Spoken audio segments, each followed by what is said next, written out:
In today's video, I'm going to teach you how to use Notion Icon Database. By the end, you'll know exactly how to add a clean, memorable icon to any page so your workspace feels organized at a glance. Icons help you recognize pages quickly, create visual hierarchy, and make your setup feel polished without a lot of effort. Start by opening the Notion website in your browser. Once you're in, navigate to the page where you want an icon. When the page is open, look at the very top near the page title. You'll see an option labeled Add Icon. This is the control you'll use to attach a visual to your page. Click Add Icon to open the icon picker. You'll notice three simple choices.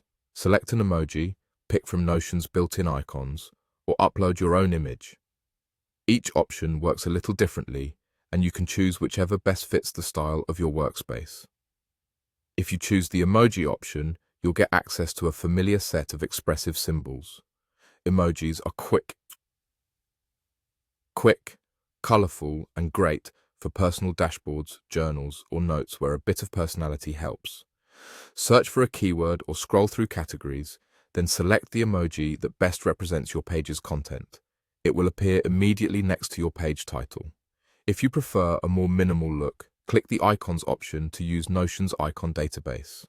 These are clean, simple graphics designed to look good at small sizes.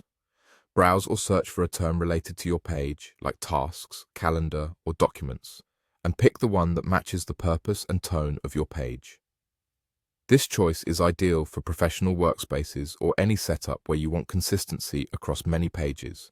If you already have a specific image in mind, choose the Upload option. Select an image file from your computer and Notion will place it as the page icon. For the best results, use a square image so it frames nicely. Transparent backgrounds often look crisp and modern, especially for logos or custom marks. Keep the design simple so it remains clear at small sizes. Once you've made your selection, the icon is applied instantly and will show up in your sidebar and on any databases where the page appears. You can always return to the top of the page, click Add Icon again, and switch to something else if you want a different look later. That's all there is to it. Open Notion, open your page, click Add Icon, and choose Emoji, Icons, or Upload. Pick what feels right, keep it consistent, and let your icons guide you through your workspace.